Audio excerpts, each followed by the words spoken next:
Quer aprender um pouco mais sobre o direito processual civil? Então vem comigo. Não se esqueça de se inscrever no canal e ativar o sininho para receber as notificações. Vamos lá. Vamos começar. Hoje a gente vai falar um pouquinho sobre os princípios aplicáveis aos recursos. Esses princípios, só para a gente fazer uma distinção importante, embora eles também possam ser utilizados em relação a alguns recursos no processo penal, no processo do trabalho, a nossa abordagem aqui é estritamente em relação ao processo civil, tá? Então, muitos desses recursos aqui são recursos que estão lá na Constituição, são princípios, desculpem, que estão lá na Constituição, mas são princípios que também vêm retratados aí no novo Código de Processo Civil. Antes, né, sobre a vigência do Código anterior, nem todos esses princípios vinham de forma expressa no CPC, mas agora o CPC passou a ter uma parte introdutória, né, no qual ele trata, dentre outras questões, também dos princípios fundamentais aplicados aí ao processo civil. Em relação ao recurso, os que tiverem correspondência legal, a gente vai estar passando aqui para vocês. O primeiro princípio aí aplicado aos recursos é exatamente o princípio que, vamos dizer assim, né, que é justamente o fundamento dos recursos, que é o princípio do duplo grau de jurisdição, que a gente até conversou sobre ele um pouquinho nas aulas passadas, né? O princípio do duplo grau de jurisdição, ele vem pautado justamente no inconformismo natural do ser humano, querer sempre recorrer de uma decisão quando essa decisão lhe é desfavorável, né? Dificilmente é da natureza das pessoas, de uma forma geral, existem exceções, mas de uma forma geral, dificilmente alguém aceita facilmente uma decisão contra si proferida, né? Sempre que a gente tem uma decisão contrária aos nossos interesses, normalmente a gente pensa, a decisão foi injusta, o magistrado, né, ou quem quer que tenha decidido, não se atentou para questões importantes. O duplo grau de jurisdição, como eu falei com vocês, ele não é um princípio absoluto, nem toda decisão judicial é recorrível, tá? Nós vimos na aula passada que, como regra geral, são recorríveis as sentenças e os acórdãos dos tribunais, e as decisões interlocutórias, com a ressalva de que algumas decisões interlocutórias, as previstas lá no artigo 1015, comportam recurso de imediato. As que não estão previstas no artigo 1015, elas podem ser objeto de recurso quando da interposição de recurso contra a sentença final. Então, hoje a gente pode afirmar que nem toda decisão interlocutória é recorrível, né? Existem aquelas que o legislador excluiu dessa recorribilidade imediata, sendo que ela só poderá ser questionada quando da interposição de sentença, da interposição de recurso contra a sentença final. E os despachos, nós vimos que os despachos, por expressa disposição legal, são irrecorríveis, né? A única exceção é o cabimento de embargos declaratórios, que eu já adiantei para vocês. Os embargos declaratórios não são um recurso cujo objetivo é a modificação da decisão. A finalidade dos embargos declaratórios, ela foge um pouco à natureza recursal, porque ela quer justamente o quê? Afastar uma omissão, uma obscuridade ou uma contradição. Então, o princípio do duplo grau de jurisdição, ele vem como um princípio implícito da Constituição, e ele traz, né, a garantia para o cidadão de que aquela decisão contra si proferida poderá ser objeto de uma revisão. Lembrando que toda a nossa sistemática recursal caminha, né, para que esse juízo revisional ele termine na segunda instância. Então, só excepcionalmente é que eu vou ter aí lugar para um recurso a tribunal superior. Tranquilo, pessoal? Alguma dúvida em relação ao duplo grau de jurisdição? Acho que esse já é bem conhecido nosso. Algum recurso não ser conhecido, justamente porque ele se mostrou inadequado àquele caso concreto. De acordo com o princípio da adequação, somente o recurso específico previsto em lei é que pode ser interposto. Na aula passada, nós vimos lá o artigo 944. Eu até falei rapidamente para vocês o cabimento ali de cada um desses recursos. Então, por exemplo, onde tem aplicabilidade o CPC, se eu tenho uma sentença, não importa se essa sentença é de mérito ou se ela é uma sentença terminativa, se eu tenho uma sentença, o recurso cabível é apelação. Se eu interpuser, por exemplo, um recurso de agravo, o meu recurso não será conhecido porque ele é inadequado. O agravo de instrumento, ele cabe contra decisão interlocutória de juiz de primeira instância. O agravo interno, ele cabe contra decisão monocrática proferida pelo tribunal. Então, assim, para cada tipo de decisão, eu tenho um recurso adequado. É isso que exatamente quer dizer o princípio da taxatividade ou da adequação. Por exemplo, lá na lei dos juizados especiais, eu coloquei para vocês, lá no artigo 41, lá prevê um outro recurso cabível contra a sentença. Lá o recurso cabível contra a sentença não é apelação, lá é o chamado recurso inominado. Então, a adequação significa que para cada recurso existe uma espécie, né? Para cada decisão existe uma espécie de recurso específico taxativamente previsto pela legislação. Depois nós temos o princípio da singularidade ou da unirrecorribilidade. Num primeiro momento, parece que é a mesma coisa do princípio da adequação, mas eles têm um significado diferente. Quando eu falo em singularidade e unirrecorribilidade, significa que eu só posso recorrer uma vez contra a mesma decisão. Depois, os recursos vão sendo interpostos contra outras decisões.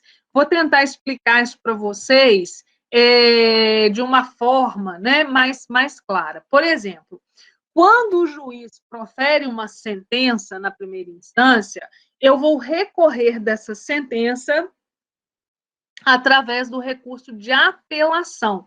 É o recurso de apelação que existe para combater a sentença que foi proferida. Então, quando eu quero, né, mostrar para o tribunal que aquela sentença está equivocada, que o juiz decidiu de forma contrária à prova dos autos, ou então ele decidiu de forma contrária ao entendimento jurisprudencial dominante, eu vou me valer do recurso de apelação. Eu não tenho dois recursos para ser interpostos contra essa mesma sentença. Depois que o tribunal avaliar esse recurso de apelação, aí o tribunal vai proferir uma nova decisão, o tribunal vai proferir um acórdão. Aí, desse acórdão do tribunal, eu posso interpor um outro recurso, que aí pode ser um recurso especial para combater eventual divergência de interpretação da legislação federal ou um recurso extraordinário para combater eventual violação à Constituição. Muito se questiona se os embargos declaratórios seriam uma exceção a esse princípio da singularidade ou unirrecorribilidade. Boa parte da doutrina entende que ele não é exceção. Por quê? A finalidade dos embargos declaratórios não é a modificação da decisão. Então, eu não interponho embargos declaratórios para modificar a sentença. Eu interponho embargos declaratórios para que o juiz simplesmente afaste uma omissão, uma obscuridade ou uma contradição. Então, a maioria da doutrina consegue entendendo, né, que não há exceções propriamente dito ao princípio da singularidade ou recorribilidade. Para cada ato judicial, existe apenas um único recurso previsto na legislação para impugná-lo. Não é possível recorrer mais de uma vez contra um mesmo fundamento da decisão. Olha a expressão que se usa aqui, ó, fundamento da decisão, né? Justamente para aqueles que entendem que nem o recurso especial, nem o recurso extraordinário seriam uma exceção. Por quê? Os que defendem que não há exceção ao princípio da unirrecorribilidade ou da singularidade, eles dizem o seguinte, olha, o recurso para o STJ, o recurso especial, é para discutir a parte da decisão que diverge da legislação federal e o recurso extraordinário para o Supremo Tribunal Federal é para discutir a parte da decisão que diverge no que se refere à interpretação da Constituição. Além de singular, o recurso precisa ser adequado à decisão que se propõe. Contra a sentença, cabe apelação. É o que nós vimos no princípio anterior. As possíveis exceções, como eu falei para vocês, isso não é um assunto pacificado, né, na doutrina. Quem entende que tem exceção ao princípio da unirrecorribilidade vai dizer que as exceções são justamente os embargos declaratórios, o recurso especial e o recurso extraordinário. Mas eu já adianto para vocês que esse entendimento, tanto que eu pus assim, ó, possíveis exceções, esse entendimento, ele é um entendimento minoritário, tá, gente? A maioria da doutrina, vou até colocar aqui, a maioria da doutrina entende que não há exceções, que no caso do recurso especial e do recurso extraordinário, eles estão combatendo decisões diferentes. Eu não trato de divergência de interpretação de legislação federal num recurso extraordinário, e nem trato de ofensa à Constituição num recurso especial. Eles estão tratando ali de situações distintas. Os embargos declaratórios, que mais à frente a gente vai estudá-los, e aí nós vamos ver que existe uma possibilidade de, quando o juiz verificar que aquela decisão ela é uma decisão absurda, eles chamam de teratológica, ele poderia atribuir efeitos infringentes, nós vamos falar disso mais à frente, ele poderia imprimir efeitos infringentes aos embargos de declaração. E aí, nessa situação, nós teríamos um caso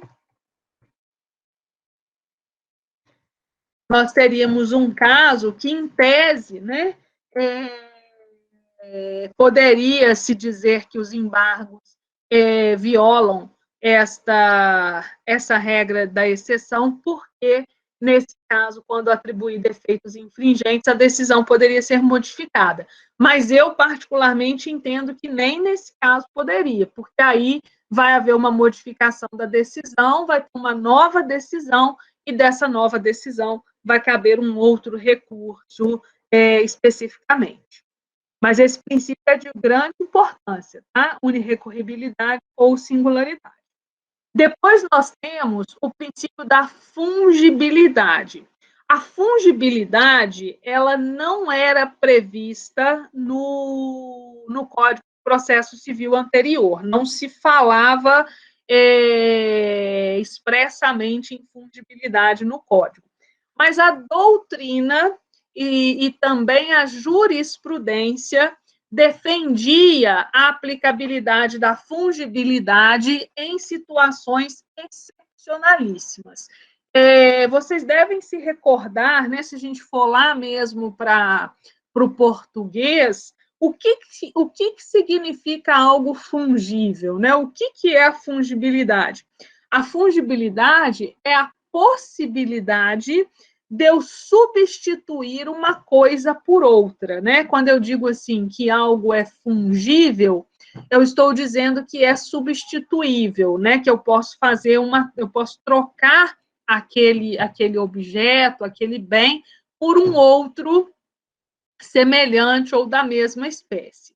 A fungibilidade em matéria recursal, ela é totalmente contrária ao que nós acabamos de aprender, que é justamente o princípio da taxatividade, né? Que diz o seguinte: para cada recurso, taxativamente, expressamente, o legislador prevê, desculpe, para cada decisão, taxativamente, o legislador prevê um recurso específico.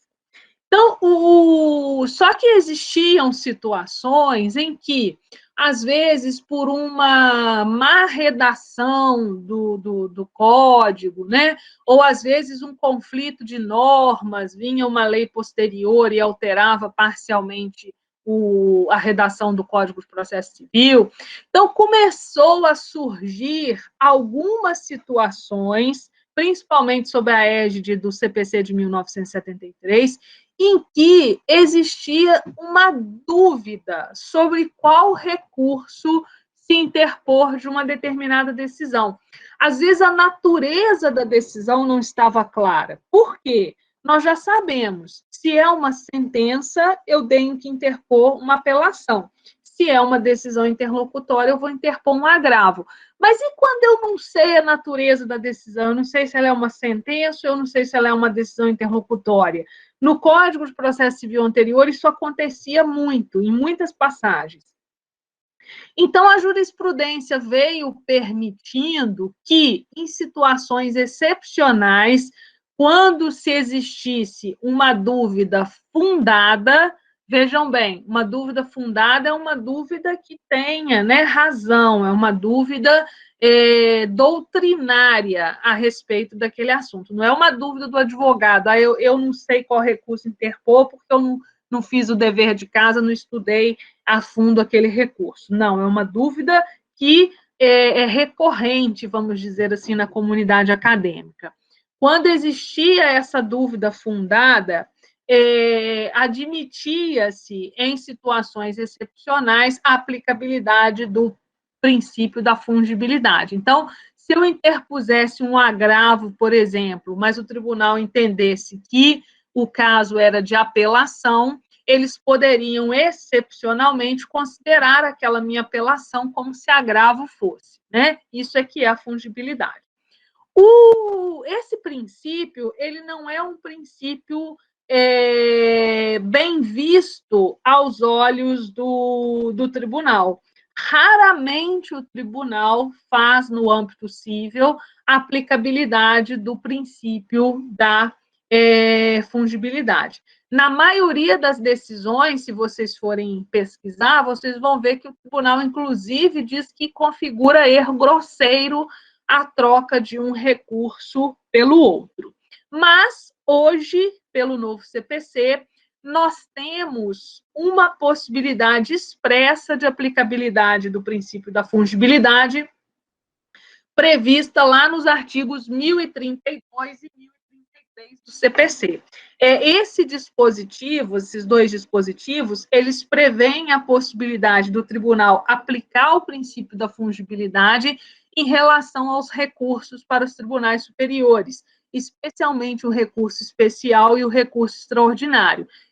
Lá é previsto que, chegando um recurso, por exemplo, no STF, e o STF entender que aquela questão é de legislação federal, de interpretação da legislação federal e não da Constituição propriamente dito, ele pode determinar que o STJ julgue a questão. E, da mesma forma, se a parte interpuser um recurso especial questionando uma divergência na interpretação da legislação federal, e o STJ entender que a questão é constitucional, né, que a legislação federal decorre, na verdade, da interpretação da Constituição, ele pode converter aquele recurso especial em recurso extraordinário. Hoje é a hipótese de fungibilidade expressamente previstas aí no 1032 e 1033.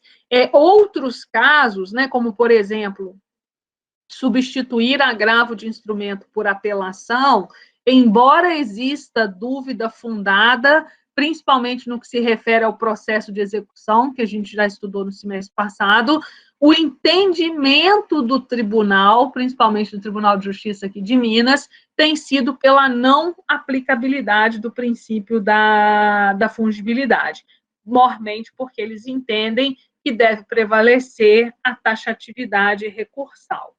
O que é o princípio da dialeticidade? A dialeticidade está diretamente relacionada ao diálogo, né?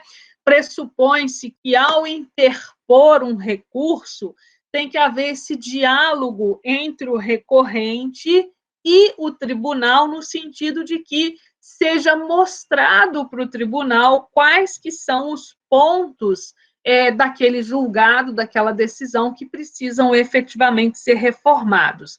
Esse princípio da dialeticidade, ele tem um nome mais simples, né? Também acontece da gente ver alguns recursos serem inadmitidos por inépcia recursal. Quando se fala de inépcia recursal, é aquela petição recursal que não dá para o tribunal entender do que a parte está recorrendo, né? Qual que é a parte da decisão que a parte efetivamente não concorda. Pessoal, isso é de suma importância, porque muita gente acha que, ao fazer um recurso, basta repetir o que foi alegado na petição inicial e na defesa. Só que isso está equivocado. Por quê? Quando eu faço a minha petição inicial, ou então eu faço a minha defesa, ao final a gente tem a sentença do juiz, no qual, né, ele já verificou aqueles argumentos, já processou aqueles argumentos, aquelas informações, e ele deu uma decisão traduzindo qual que foi a sua interpretação, qual que foi o seu entendimento a respeito daqueles fatos e daquele direito. Então, quando eu interponho um recurso de apelação, eu não posso esquecer que eu estou combatendo, eu estou rebatendo aquela decisão, aquela sentença. Então, eu preciso mostrar para o tribunal no que a sentença está errada.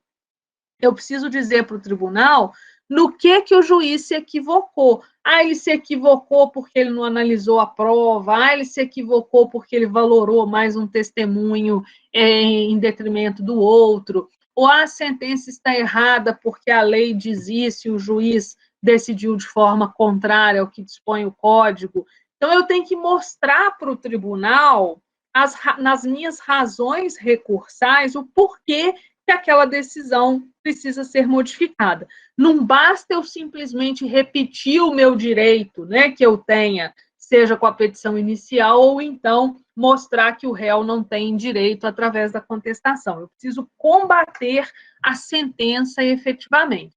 Claro que eu não estou impedida, né, de também levar na apelação, além dos motivos para reformar a sentença, um plus, né? Eu vou trazer ainda um reforço de alguns argumentos que foram defendidos lá na inicial.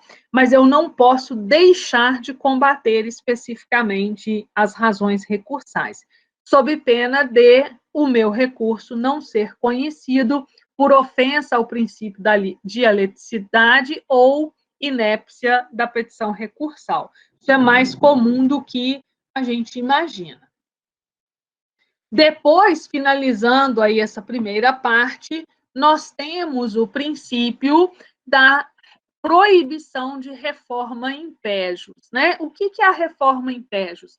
É a reforma em prejuízo. Esse princípio da vedação da reforma em pejus proíbe que o tribunal profira uma decisão pior para a parte, né, do que aquela que ela já tinha antes de recorrer. Esse princípio é um princípio que ele precisa ser observado no caso concreto. Por quê? Se ambas as partes tiverem recorrido, o tribunal vai avaliar a questão como um todo. Agora, se só uma parte recorreu, não tem como o tribunal piorar a situação da parte, né? Às vezes acontece, a pessoa fala assim, eu não vou recorrer, não, se eu recorrer, pode minha situação ficar pior do que se eu não tivesse recorrido. Isso é o que a gente não quer, é o que o legislador proíbe através do princípio da reforma, da vedação da reforma em PEJOS. Vamos trazer um exemplo concreto. Imagine que uma sentença condenou o réu a pagar 10 mil reais de indenização. Se o autor, por exemplo, né, essa sentença foi uma sentença parcial, tá? Julgou parcialmente procedente o pedido para condenar o réu a pagar uma indenização de 10 mil reais. Vamos pensar que o autor fala assim, poxa, 10 mil reais é muito pouco, né? Eu gostaria de receber um pouco mais, eu acho que o juiz se equivocou. Se somente o autor recorrer dessa sentença, só o autor recorrer, o tribunal não pode diminuir esse valor. Então, se só o autor recorrer, o mínimo já está garantido, que são os 10 mil reais. Agora, qual que é o problema? É se ambos recorrerem. Por quê? Se o réu também recorrer, aí o réu vai recorrer para falar assim, não, eu não tenho que pagar 10 mil reais. 10 mil reais é muito. O correto aqui seria uma indenização, por exemplo, de 5 mil reais. Aí o tribunal pode, se ambos tiverem recorrido, o tribunal pode ir lá e abaixar essa condenação. Fala, não, acolho o recurso do réu, reforma a sentença e fixo a indenização em 5 mil reais. Agora, se só o autor recorreu, não tem como o tribunal dar ao autor uma decisão pior do que aquela que ele já tinha antes de recorrer. Por quê? Porque pressupõe-se que o recurso existe para melhorar a situação da parte e não para piorar, né? E não para tirar aquilo que ela efetivamente já tenha ganhado. Mas, se ambos recorrerem, aí a sentença é passível de modificação como um todo. Tranquilo mesmo. Agora nós vamos falar um pouquinho sobre os requisitos de admissibilidade dos recursos. Olha só, pessoal, eu já comentei com vocês nas aulas passadas, em relação aos recursos, existe uma barreira muito grande, assim.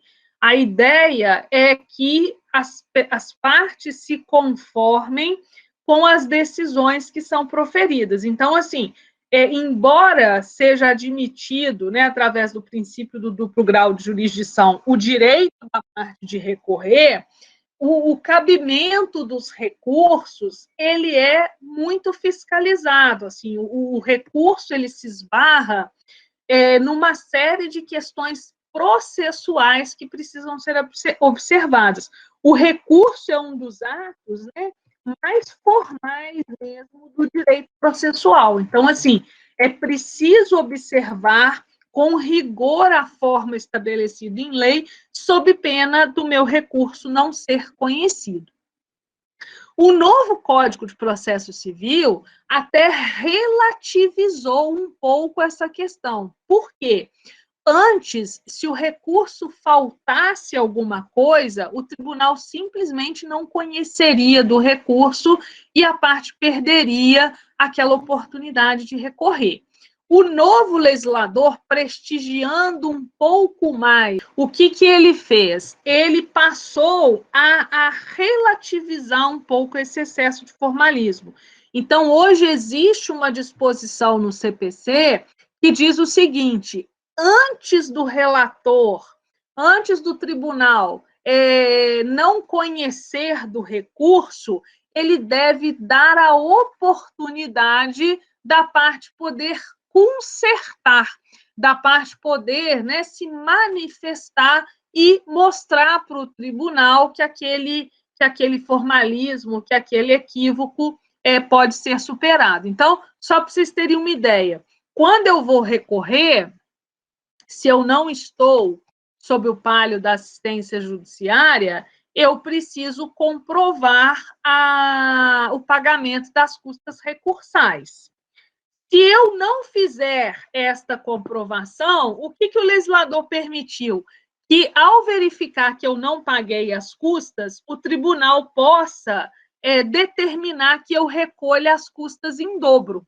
Então, quer dizer, é uma penalidade. Se eu fosse pagar as custas direto, eu pagaria, vamos supor, eu pagaria lá R$500 para recorrer. Mas como eu não recorri, como eu não comprovei esse recolhimento no ato da interposição do recurso, como eu não fiz esse recolhimento, o tribunal me permite que eu possa, pagando o dobro, ao invés de pagar 500, eu vou pagar 1.000, mas aí eles receberiam recurso. Já é um avanço. Sob a legislação anterior, se eu não tivesse recolhido as custas, o meu recurso sequer seria efetivamente conhecido. Vamos lá, vamos falar desses requisitos. Nós temos dentre esses requisitos, nós temos os chamados requisitos intrínsecos e extrínsecos. Os requisitos intrínsecos são chamados de subjetivos. Estou vendo aqui que eu estou escrevendo, que a nomenclatura estava... Os requisitos intrínsecos são chamados de requisitos subjetivos, enquanto os requisitos extrínsecos ou externos, né, eles são requisitos objetivos. Alguns requisitos objetivos são aqueles que independem do tribunal fazer qualquer valoração sobre as argumentações. Ele vai simplesmente verificar se cumpriu ou não cumpriu aquele requisito. Por exemplo, prazo é um requisito objetivo, ou está dentro do prazo ou não está. Eu tenho 15 dias para recorrer. O tribunal vai contar. Está dentro dos 15 dias, o recurso é tempestivo. Passou dos 15 dias, ele é intempestivo. Vamos ver cada um deles e eu vou explicando para vocês. Então, olha só. Consiste o juízo de admissibilidade na verificação do preenchimento dos requisitos necessários para que a parte possa exercer o seu direito de recorrer. Quem hoje verifica o cabimento, a admissibilidade dos recursos, normalmente é o próprio Tribunal de Destino, tá? Mas nós vamos ver que ainda tem recursos que passam sobre 2 juízos de admissibilidade, tanto no juízo de interposição quanto no juízo que vai ser feito o julgamento. Esses requisitos de admissibilidade, eles podem ser intrínsecos, subjetivos, como o cabimento, a legitimação e o interesse, nós vamos falar de cada um deles, ou extrínsecos ou objetivos, que é o caso da tempestividade, do preparo e da adequação. O cabimento significa que nem todas as decisões são recorríveis, nós já falamos disso, né? Somente sentenças, decisões interlocutórias, só podem ser recorridas de imediato naqueles casos lá do artigo 1015. Como nós vimos, o Código traz aí o rol do que são as decisões interlocutórias recorríveis. Aí, olha só, existe controvérsia sobre isso? Sim, tá? Hoje já existem julgados, inclusive o próprio STJ, que relativiza o cabimento do agravo de instrumento. Mas, como isso não é pacífico, nós vamos trabalhar com a taxatividade, entendendo ali só os casos do 1015 que são passíveis de recurso através de agravo de instrumento. Mas por que eu estou falando de cabimento aqui? Porque quando chega no tribunal, a primeira coisa que eles olham é o seguinte: esse recurso é cabível? Poderia a parte recorrer? Isso é uma apelação? É uma sentença? Então, cabe apelação. É uma decisão interlocutória? Está lá no rol do artigo 1015. Eu costumo dizer que, quando chega no tribunal, existe um servidor que fica encarregado só de fazer esse checklist, né? Só de verificar ali se foram atendidos todos os requisitos recursais. Se está faltando alguma coisa, ele já sinaliza ali para o relator, para que o relator possa tomar as providências aí e determinar a inadmissibilidade daquele recurso. Então, assim, é muito importante, como eu falei para vocês, o atendimento desses requisitos formais. Apesar do atual CPC ter relativizado isso um pouco, eu falo, não dá para brincar com isso, né? Então, se você quer interpor um recurso e você está ali defendendo o interesse do seu cliente, você tem que tomar muito cuidado para que sejam atendidos ali, para que sejam observados todos os requisitos legais. Um dos requisitos aí é um requisito objetivo de cabimento do recurso, é a tempestividade. O que é tempestividade? Prazo, tá? É verificar se o recurso foi interposto dentro do prazo.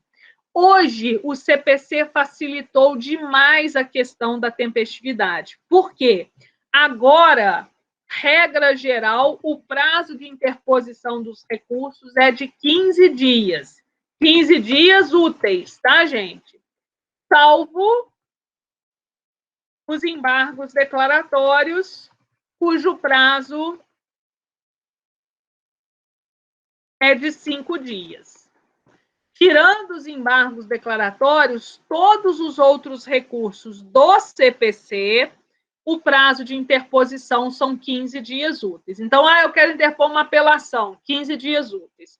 Eu quero interpor um agravo de instrumento, 15 dias úteis. Eu quero interpor um agravo interno, 15 dias úteis. Um recurso especial, 15 dias úteis. Então, assim, facilitou muito. Tirando os embargos declaratórios, que são 5 dias, todos os demais no CPC são 15 dias. Mas cuidado, lá na legislação especial, por exemplo, o tal do recurso inominado lá no juizado deve ser interposto no prazo de 10 dias, tá? Um recurso lá na Justiça do Trabalho são 8 dias. Então, onde se aplica o CPC, 15 dias. Mas nós vamos ver que tem artigo que trata desses prazos. Tem que sempre conferir. Prazo é uma coisa muito importante. O prazo recursal, ele é um prazo preclusivo ou peremptório, né? Significa que se ele for ultrapassado, o seu recurso será intempestivo e, portanto, ele não será conhecido. A única forma, né, de um recurso intempestivo ser conhecido é se a parte provar que ele foi interposto dentro do prazo. Então, eu só consigo reverter essa situação se eu, de fato, mostrar para o tribunal que aquele recurso foi interposto dentro do prazo. Por exemplo, né, que não foi contado um feriado local, ou então que não foi considerado uma indisponibilidade do sistema. A questão da indisponibilidade do sistema, eu estava outro dia aguardando para fazer uma sustentação oral, e aí eu estava vendo algumas decisões que, assim, só cabe a prorrogação do prazo, no caso de indisponibilidade, se a indisponibilidade for no último dia de interposição. Se no meio, né, no decorrer do meu prazo ali ficou indisponível, isso não é motivo para prorrogação do meu prazo final, tá? Só vai haver, esse é o entendimento atual do tribunal, só vai haver a devolução do prazo, a restituição, se for no último dia de interposição. Vamos lá para o que determina aí o artigo 1003 do CPC. O prazo para interposição de recurso conta-se da data em que os advogados, a sociedade de advogados, a advocacia pública, a defensoria pública ou o Ministério Público são intimados da decisão. Os sujeitos previstos no caput considerar-se-ão intimados em audiência quando nesta for proferida a decisão. aplica-se o disposto no artigo 231, incisos 1 a 6, ao prazo de interposição de recurso pelo réu contra a decisão proferida anteriormente à citação. Então, por exemplo, se o réu ainda não foi citado, ele não tem advogado constituído. Então, só vai começar a contar o seu prazo de recurso da juntada aos autos do mandado de citação, ou então da juntada aos autos do AR, essas que são as regrinhas lá do 231. No prazo para interposição do recurso, a petição deve ser protocolada em cartório ou conforme as normas de organização judiciária, ressalvado o disposto em regra especial. Pessoal, quando vocês ouvirem essa expressão cartório, o CPC fala muito de cartório, cartório é secretaria de tribunal, tá? Então, quando a gente fala assim, vou lá no cartório da primeira Câmara Civil, eu vou lá na secretaria da primeira Câmara Civil do tribunal, tá? Não é cartório de notas, cartório extrajudicial, não. Essa expressão cartório no CPC refere-se à secretaria do tribunal. E aí o CPC, na parte de recurso, ele usa muito essa expressão cartório. Depois nós temos, na sequência aqui, nós temos, ele voltou, né? Nós temos aqui o parágrafo 4º. Para a aferição da tempestividade do recurso remetido pelo correio, será considerada como data da sua interposição a data da postagem. Excetuados os embargos de declaração, o prazo para interpor os recursos e para respondê-los, a resposta ao recurso é chamada de contrarrazões. Então, tanto o prazo para recorrer quanto o prazo para apresentar as suas contrarrazões é de 15 dias, exceto nos embargos declaratórios, que passa a ser de 5 dias. Então, vamos lá. Excetuados os embargos de declaração, o prazo para interpor os recursos e para responder-lhes é de 15 dias. O recorrente comprovará a ocorrência de feriado local no ato da interposição do recurso. Gente, muita atenção com isso aqui, tá? Hoje, a disposição expressa do CPC que se eu tenho um feriado local, eu recorrente, preciso comprová-lo. Então, é muito comum, quando se interpõe um recurso, fazer um tópico lá na sua petição recursal, falando assim, da tempestividade, né? E aí você mostra para o tribunal qual foi o dia de início do prazo e qual que é o dia final do prazo. Aí, por exemplo, se tem algum feriado local, você informa. O prazo começou a correr na sexta-feira, dia 13 de agosto, mas na segunda-feira, dia 16, foi feriado local na comarca de Barbacena. Aí você vai citar o ato normativo, né? O próprio tribunal, ele publica, através de uma resolução, todos os feriados municipais nas comarcas do estado. Aí você vai, conforme resolução tal, dia 16 de agosto é feriado municipal na comarca de Barbacena. Então, o prazo não foi contado aí o dia 16. Você vai explicar para o tribunal como que você chegou. É muito importante, tendo feriado local, que faça o advogado essa demonstração. Por quê? Porque, considerando esse excesso de formalismo, né, que permeia aí a interposição de recursos, pode ser do recurso não ser admitido caso não haja essa comprovação de plano. Uma outra questão importante que a gente precisa extrair desse recurso são as diferentes formas de interposição, tá? Como que eu interponho um recurso? Eu posso interpor o recurso tanto indo diretamente no tribunal e levando pessoalmente, como é o caso de um agravo de instrumento. Eu posso fazer o protocolo na secretaria, dentro do próprio processo, como é o caso da apelação, ou eu posso enviar pelo correio.